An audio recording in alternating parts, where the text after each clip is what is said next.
From KSAT 12, Good Morning San Antonio starts right now.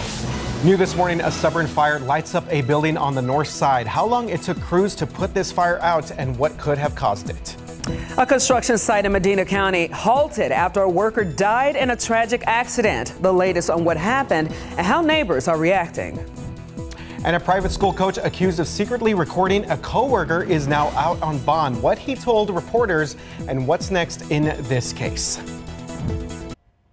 And a good morning to everyone out there. It is Thursday. Feeling pretty good for everyone that's going to be heading out over the next couple hours. Oh, definitely. And I want to kind of reverse back to what happened yesterday with the sprinkle that everybody told us about. So let's get into meteorologist. Yeah, meteorologist Shelby Bertowski in for Justin. Hey, you guys weren't kidding. I will take any sprinkle that I could get right now. I think most people, guys, will take any rain that they can get. I mean, some folks yesterday saw maybe no rain at all, but other areas, as you take a look at the rainfall totals of yesterday, some areas saw just to the west of San Antonio some decent amount of rain. Take a look at the rainfall totals near the 1604 area near SeaWorld. They saw just about an inch or so of rain, but areas just to the south near Hondo in Medina County, just over an inch of rain. But other portions near Kennedy and even getting to Karnes County, they did see some rain, but most of the rain that they saw fell just a few days before. So yesterday they saw maybe half an inch to even a full inch of rain near Yorktown. But good news is, yes, we're still seeing some feedback on the radar now, but some folks are still seeing some rain. It's very light just on the I-35 corridor as you're headed down towards Cotulla, but still any rain is good rain at this point. And you're waking up right now, temperatures still sitting at about 75 degrees. And throughout the next few hours, we are expected to warm up already near those mid 80-degree temperatures by lunchtime, still getting our afternoon temperatures into the 90s. Today is going to be the 29th to even 30th day where we've been sitting in the 90s and even beyond that. We've had about 30 days where we've been seeing our temperatures in the 90s. Very much that copy-paste weather forecast today. Over the next week or so, still seeing those mostly clear skies, but I'll talk about what's causing the warm temperatures and the clear skies coming up in just a bit. But RJ, how's everything looking outside right now on the roadway? All right, Shelby, already a busy start for all of our folks, especially in eastern Bexar County. We're going to start with our citywide map, and you see that line of purple right there over outside 1604 headed out to Seguin, and that is not good for our drivers earlier this morning. We have an 18-wheeler that was involved in a crash, and that has completely shut down the eastbound main lanes of I-10. So let's zoom into this a little bit here. You see that shot from our TransGuide traffic cameras affecting all of our traffic over by 15, 18, all the way up to parts of Trainer Hale as well. So let's not waste any time. Let's go to Alex Gomez on the roads and see how things are looking out there. I believe he is out in East Bexar County with the very latest. Alex, what can you tell us? It looks like you are stuck in some traffic, my friend. Good morning, RJ, and I've been in this standstill for at least over 30 minutes, and for the past 10 minutes, we haven't even moved an inch. We're just sitting here right now. So again, it looks like the backup is going to be reaching Graytown Road right now, but I'm still making my way. I'm about halfway there, but as of right now, I've already been sitting in this for about 30 minutes now, I-10 eastbound over here in East Bexar County, RJ. Yes, that is not great, and I was told by TransGuide that they would hopefully get that cleared up by 5 a.m. That is not the case, so if you're headed out in that direction, be careful. We're going to check back in with Alex just a bit. Jeff. New this morning, we got a fire is out after building lit up. Crews say that it took them over 2 hours to put out those flames. And you see the flames right here behind me. It happened at an empty building near I-10 and Fresno just after 12:30 this morning. Firefighters say that it was a stubborn fire, but thankfully no one was hurt. Since no one was inside the building, right now SAFD is still trying to figure out what caused the fire. A construction project is at a standstill this morning after a worker died earlier this week. This all happening in Medina County off of County Road 683. That is near Lytle.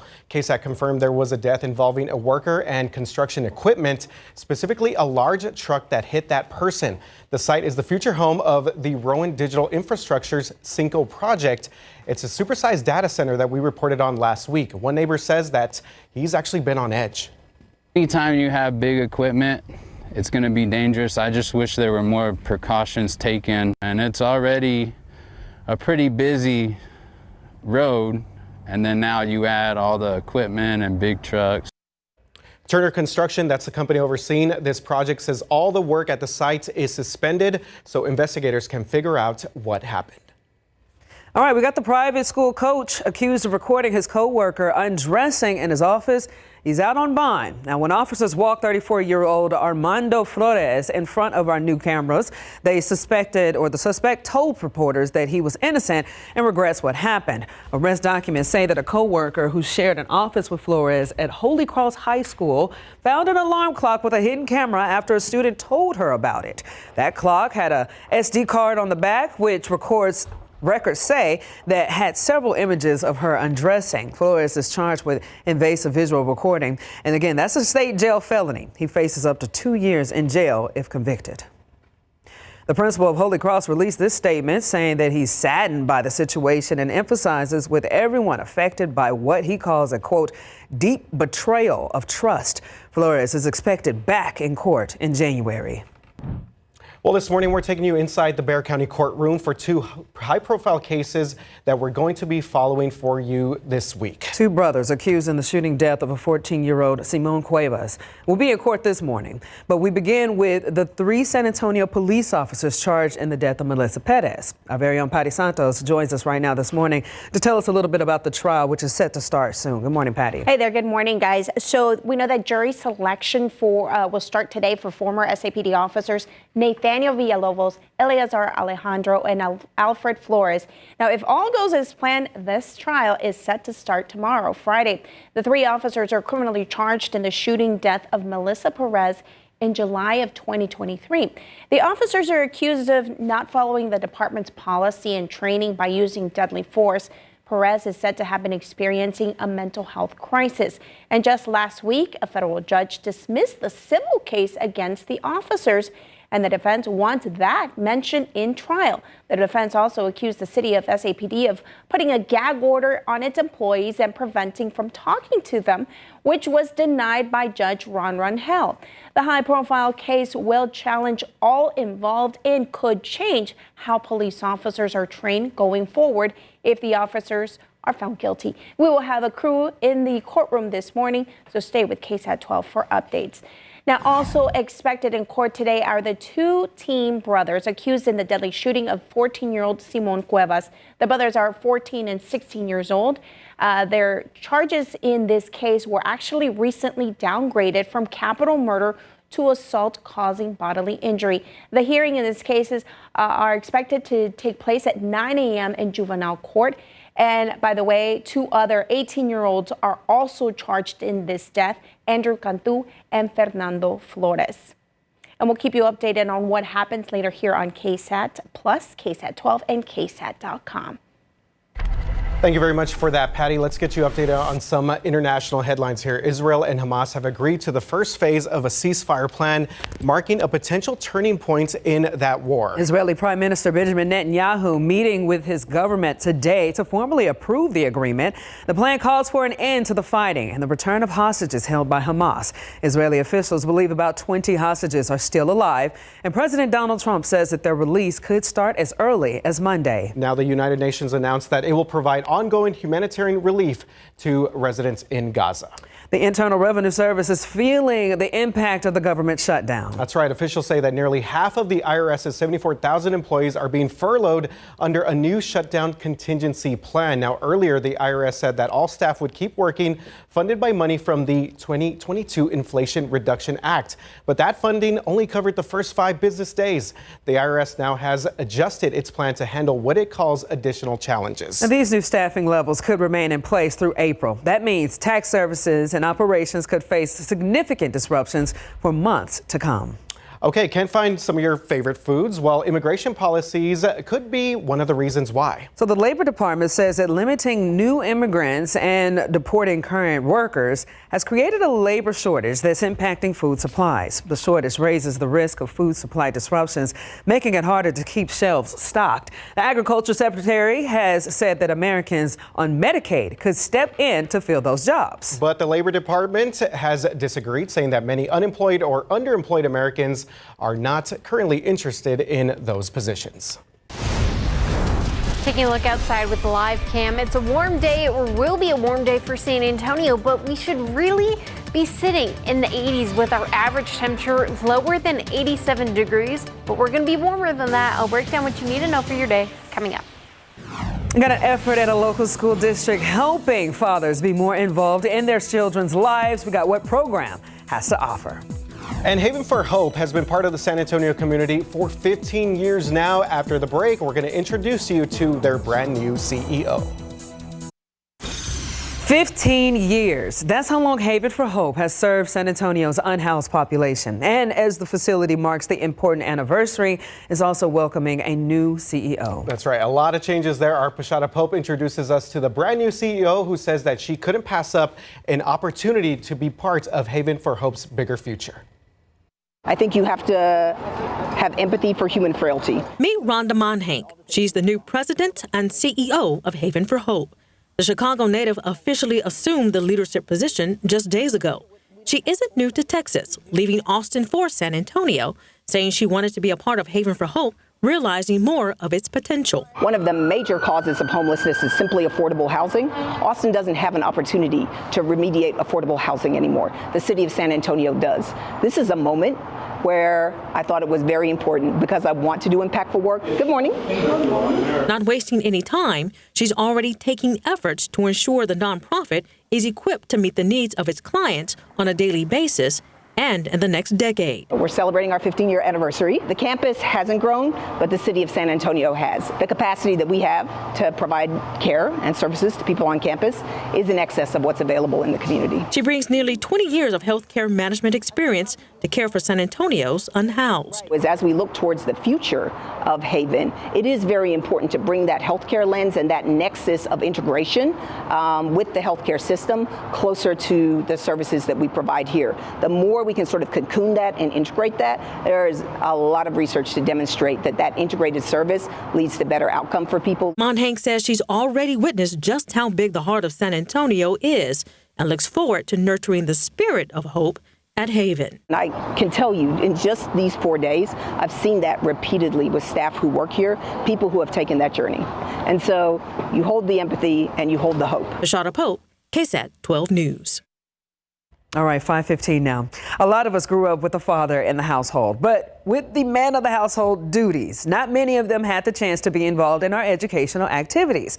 Well, the San Antonio Independent School District trying to change that. District officials like Michelle Reyes here that you see, they saw a need to get the dads of today better connected with their children in school. That's with work sessions like understanding the importance of attendance, how to discipline school-aged children, and even some community service projects. Together, the dads actually came up with the name, and that name is SAIS Dads, and it's been going strong for a few weeks now. For people out there who are looking at this and trying to figure out the true purpose behind it, why it was built, what is the result or the benefit that's going to come out of it, what would you say? Well, we want our dads to feel empowered so that they can stand behind their children to get them through their educational journey by whatever means, right? Whether they're there for them at homework time, whether they're there in the mornings helping them get breakfast going, and just providing the knowledge that it takes to, support their kiddos as they're coming up through their educational journey.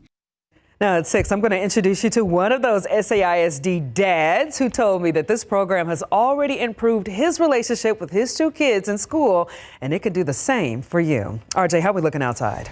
Pretty cool stuff there, Jeff. Okay, so let's actually start in one of our SAISD areas. This is going to be 10 at Woodlawn. We have still this closure in place, construction related. This is going to be all of our traffic, I-10 West past Culebra Road, headed up towards Fresno. But traffic for the most part is still moving along there. Just be careful with some of that construction activity. But the bigger issue is going to be right here. This is going to be 10 East over here by FM 1518, an 18-wheeler crash, shutting down all the main lanes of 10 East over by FM 2538 and Trainer Hale Road. Let's check in with Alex right now because he's stuck in the middle of this and get an update from the ground in DriveCam. Alex, what can you tell us about everything that is taking place out there?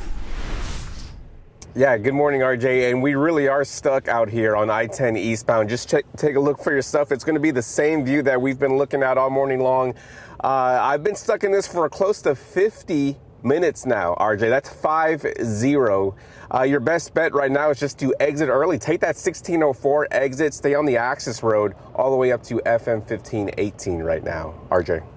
Okay, pretty rough scene out there for our drivers in East Bexar County. I know anytime that Alex is in the vehicle and we see a picture of him, that's not good. That means he's not moving. That is. Yeah. Well, let's get on over to meteorologist Shelby Ebertowski real quick. Hey, I know 75 degrees outside. It feels great this morning.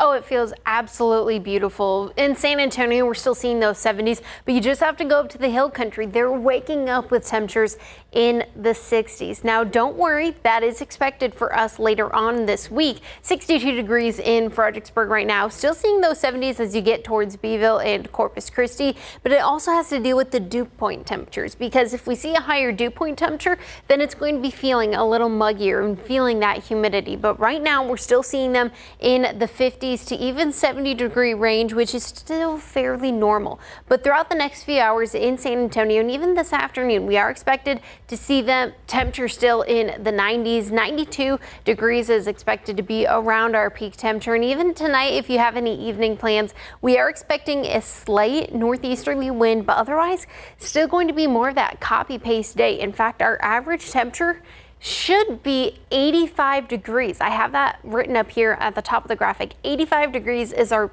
average temperature.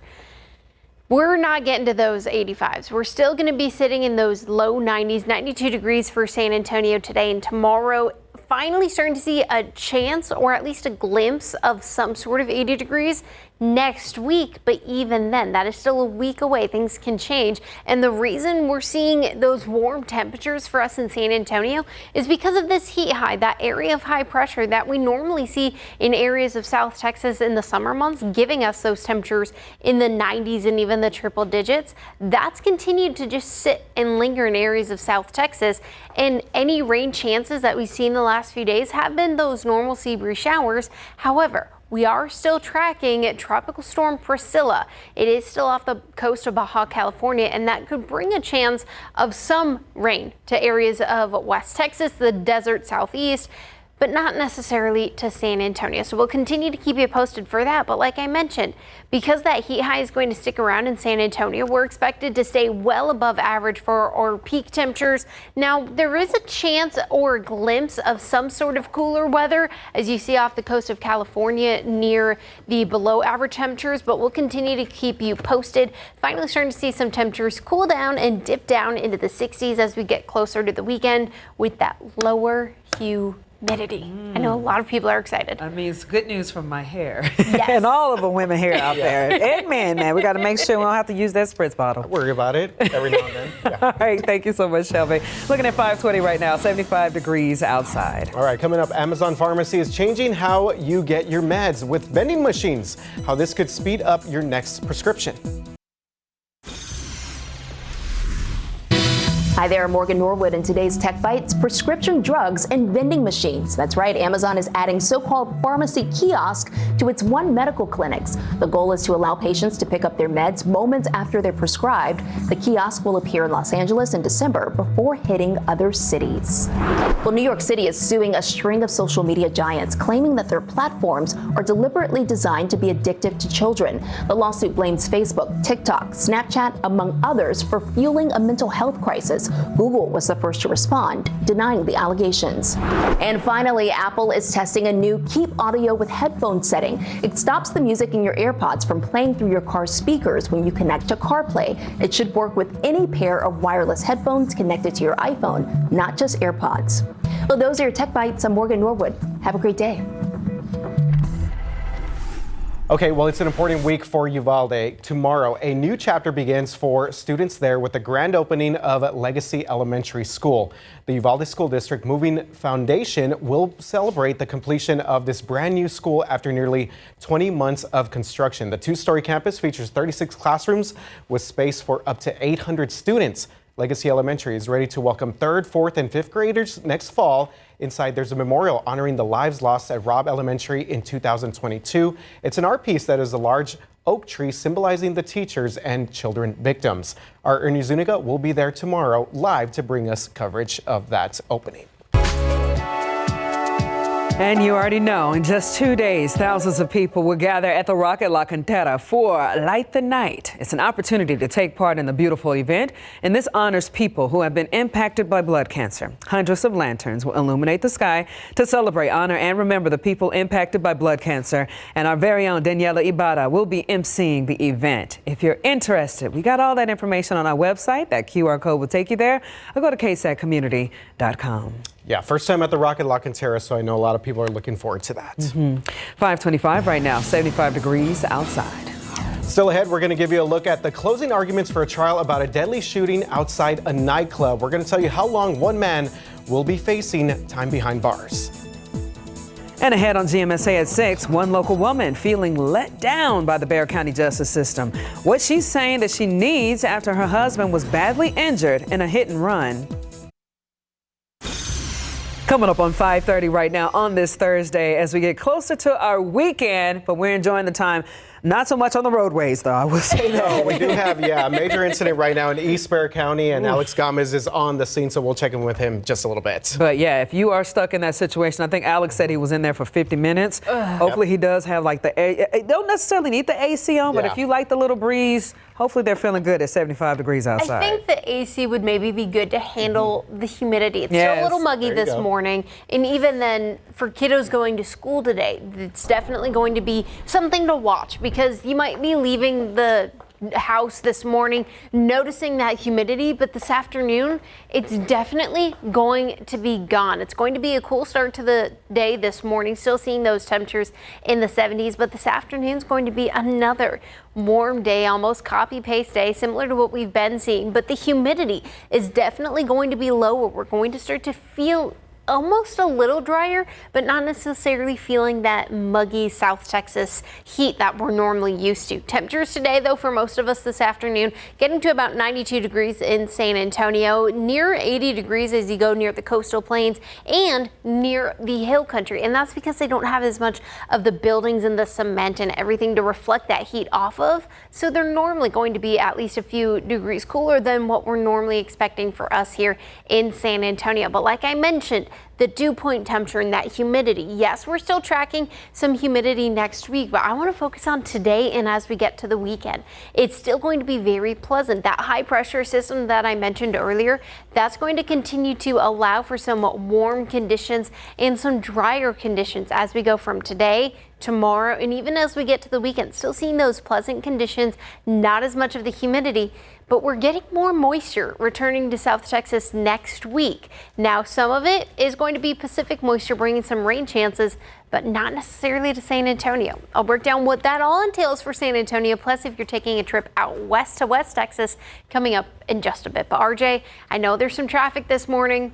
What's going on? All right, Shelby, thank you very much. Yes, at 5:31, we have got a couple different things we want to touch on here real quick. Let's start northeast side because we're seeing a slowdown here. 35 southbound over by north of O'Connor Road, Judson Roads. Give yourself about 5-10 extra minutes. You're making your way through there. We're looking at about 30 miles per hour that our folks are making their way through the northeast side. And then quick check here at the far north side. Still closure right here. 1604 over by Redland Road headed towards Gold Canyon and 281. That's going to be 1604 eastbound traffic. So that is completely shut down. But the biggest thing that we are also monitoring is going to be in East Bexar County right now. I-10 East completely shut down right here at FM 1516 after a crash that reportedly involved an 18-wheeler. Let's go to Alex Gomez right now for a check of things on the ground and drive cam and see if we get a report on the delays out there. Alex, it does not look pretty. No, not at all, RJ. I've officially hit the 1 hour mark sitting in this backup over here. So again, it's going to be I-10 eastbound just before FM 1518. The backup's already passing Graytown Road. And as you can see, we're not even inching right now. We're not even moving over here. So one alternate route would be exiting early, the 1604 eastbound, actually 1604 exit, stay on the access road to FM 1518. But the access road, just as bad now. So some of these smaller roads, such as Field Road, Ware Seguin Road, that'll take you to FM 1518 as well, RJ. Pretty situation out there at all for our drivers. Be careful. And as Alex mentioned, more than an hour delay right now. I-10 East at FM 1518. All right, 5:32 in the courtroom right now. 20 years in prison. Noah Patterson got the maximum sentence for a deadly shooting that happened outside of a club. The jury acquitted Noah Patterson of a murder, but convicted him of deadly conduct. During closing arguments, prosecutors argued that Patterson shot and killed Devin King after two groups were forced out of the then now closed Provide nightclub on UTSA Boulevard, and this happened on May 18th, 2023. King's mother says that the trial felt like she was reliving that night. He gets to talk to his kids on the phone. He gets to have visitors. I have a baby that's never going to meet his brother. I can't pick up the phone. I can't call him. I can't go see him. I visit my son at a cemetery. And our heart goes out to her right now. 3 other people were also injured in that shooting.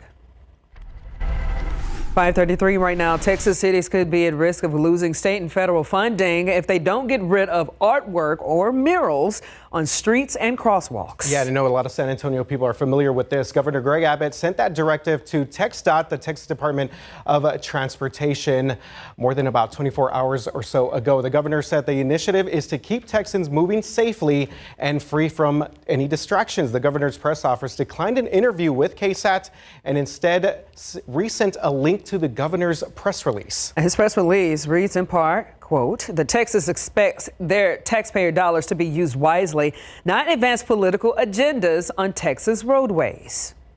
You know, people want to say, you know, that we're about small government. This is an example of big government. When you take and stick your hand into another government, which is the city of San Antonio. I have faith in the city of San Antonio. I have faith in our city council. I have faith in our police department. I think that the governor is itching for a fight, and I think he's going to get that. Now, cities and counties have 30 days to comply with the governor's order. Otherwise, they are at risk of losing state and federal funding and any agreements with TxDOT. The Riverside Pride Festival moving to a new location this weekend after a post on social media caused some controversy. So it was originally set for the Comal County Fairgrounds. This festival will now be held at the Faith UCC Church in New Braunfels, taking place this Saturday, October 11. Now, this move comes after State Representative Carrie Isaac raised concerns about an all-ages drag show on that schedule, citing potential legal risk under Texas laws. However, Riverside Pride says the drag show is actually family-friendly and not sexual, but did change venues to address security issues and misinformation. It's culture, it's not crime, it's not harmful to children, and we're not going to stop having drag shows. We started to see more misinformation turn into security concerns. We decided that we had to find a different venue. Now, both sides say the security was a factor. KSAT still looking into what role this had in the decision-making process.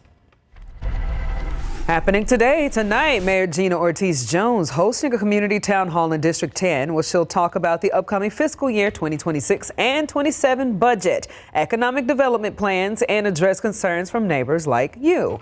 Council members Mark White and the Safe Officer for District 10 will also be there to answer the questions and share updates. We got the event going from 6 to 7:30 p.m. at the Northeast Service Center on Tool Yard Drive. And this morning we have some good news for San Antonio families. University Health and Bexar County, they're bringing back their free drive-through flu shot events. This is the 6th year that they've teamed up to make it easy for everyone out there to get protected. The flu shot is open. This event open to everyone, adults and kids 6 months and older. You'll need to register before you get out there. Each event runs from 8 in the morning until noon. So go ahead and mark your calendars this morning for these 2 big ones taking place this Saturday, October 11th at the Ferris Athletic Complex, and then October 25th, that would be later on this month at Gus Stadium. Just a heads up, COVID vaccines will not be available at these events. But again, this is a simple way to keep you and your family healthy during this flu season. And for more information, you could always check out ksatcommunity.com. Taking a look outside with live cam, it's a beautiful start to a Thursday, but even then, some folks got some rain yesterday, and we're going to be dry looking ahead for the next 6 to 10 days. But I'll talk about what areas could see some rain coming up in just a bit. Just 35 miles from La Cantera, New Braunfels booming as a year-round tourist spot. Now, how the city is turning visitors into big business all year long. Okay, so it is Halloween season. Boys and girls of all ages, get ready for some spooky fun at this year's Boo at the Zoo. Stay with us for an exclusive sneak peek of the creepy surprises that are awaiting you. And check out your view if you're going I-10 East in East Bexar County this morning. Coming up after the break, we'll give you the full details of what happened out here. All right, 5:43 right now. Boys and girls of every age, you got the chance to see something a little strange, spooky, and creepy or crawly. And this is happening right now at Boo at the Zoo. That's right. Guests of all ages can visit the 39th annual celebration taking place through Halloween, October 31st. Our Andrew Wilson got to a never boo-for sneak peek of all the haunts that are in store. Zoo Boo, presented by PNC Bank, is happening right now at San Antonio Zoo. And there's so many amazing things, from the new John and Grelly Les Spider Rainforest, new for 2025. Now, I know that sounds kind of scary, but it's not. There are wonderful spiders inside in their own habitat. So it's such a unique opportunity to be able to be amongst the butterflies, floating all around you, beautiful photography opportunities, but then you also get to learn about spiders, and maybe you won't be as scared of them when you leave, but they're inside their own terrariums and habitats, and you're able to get up close and look at them. But you're protected because they're in their own habitat. The last hour of every day, we have free trick-or-treating. So you can wear your costume every day from now through Halloween. And on Halloween, we're gonna have special events happening all day long, and we'll have 2 hours of trick-or-treating. Okay, that was Andrew Wilson who put that together for us. Well, let's talk about the city of New Braunfels. We know that it is one of the fastest growing cities across the entire country, and now the Visitors Bureau confirming to us that the area is also a hotspot for many tourists. They released a report showing that last year, hospitality in New Braunfels brought in $1.3 billion. With a B. Part of that accounted for more than $380 million in wages. The city is becoming a year-round travel destination, not just a summer spot to go float the river, which hits a big goal for the Visitors Bureau there. We have great weather, lots of festivities, lots of festivals. We have 14 signature events just coming up in the next 3 months here.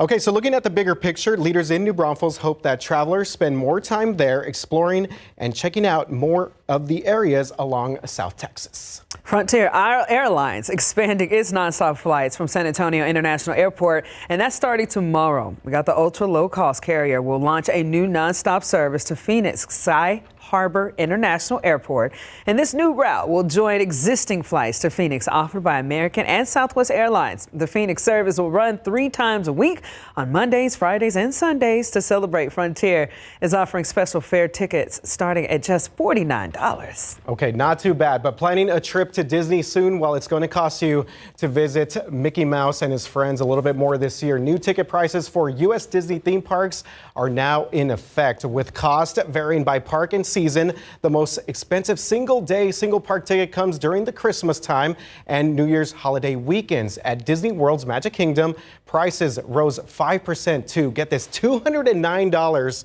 per person plus tax. At Disneyland in California, the peak ticket price increased to $224. The lowest single-day ticket is going to be $119 plus tax for Animal Kingdom. That's going to be in Orlando. That one remains unchanged, though. Luckily, there are still some discount options available for people that are planning a trip to go see Mickey Mouse. See, that's why I see a lot of people doing it by themselves. Yep. A lot of single parents and stuff going out there.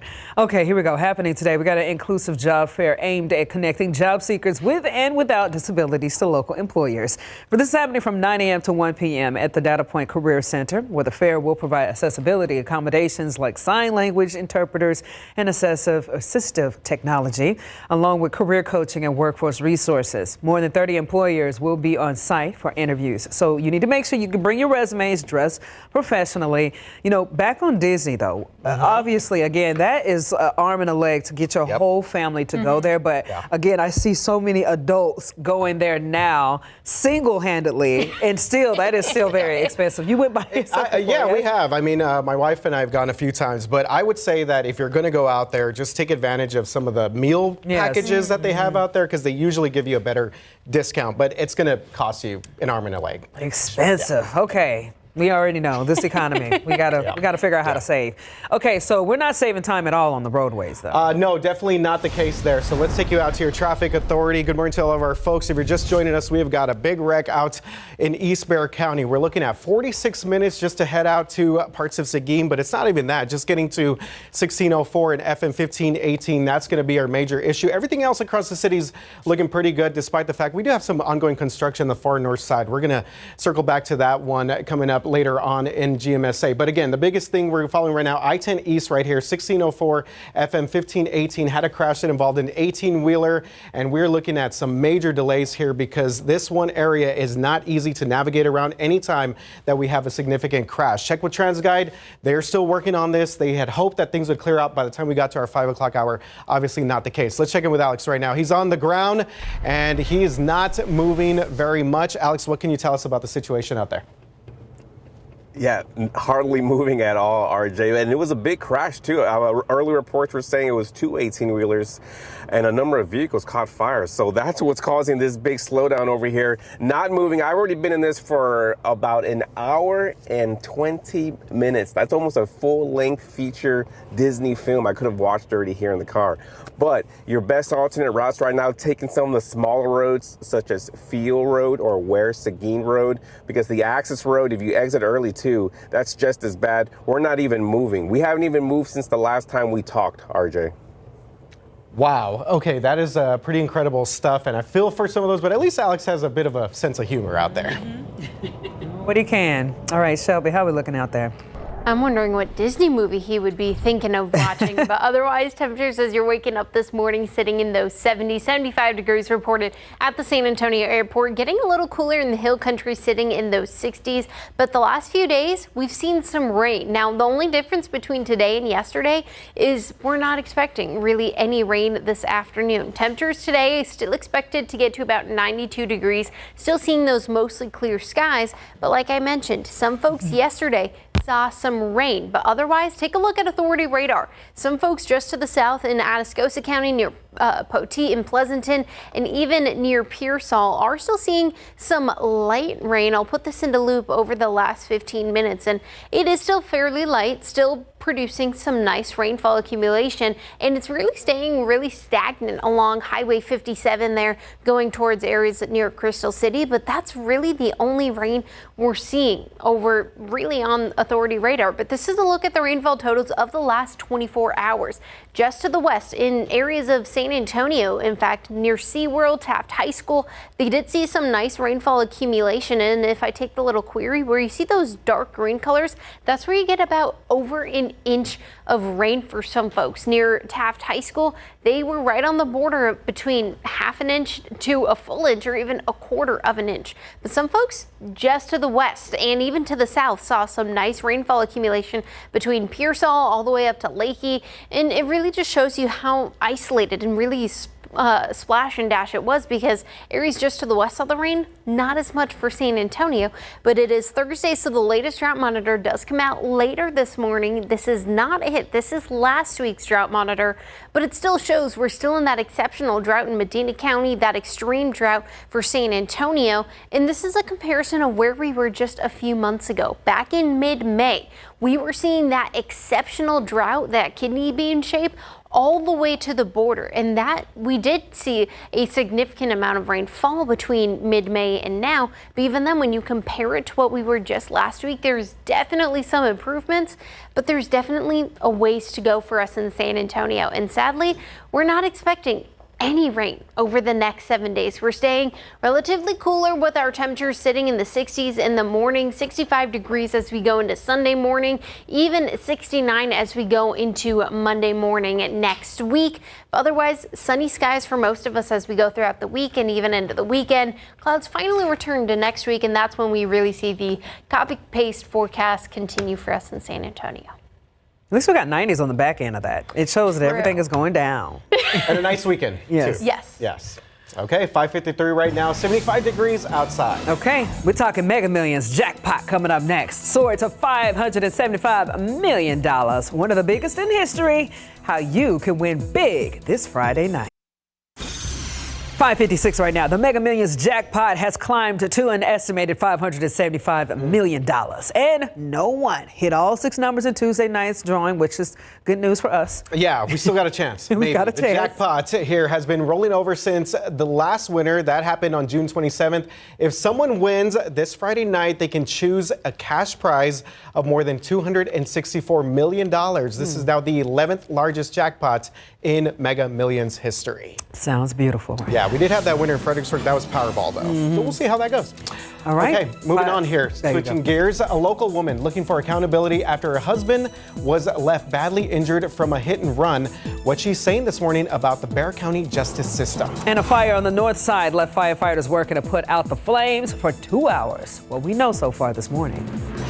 And major delays right now in East Bexar County, more than an hour, close to an hour and a half after a highway completely shut down. Alex Gomez on the roads for us with the very latest on the ground. GMSA will be right back.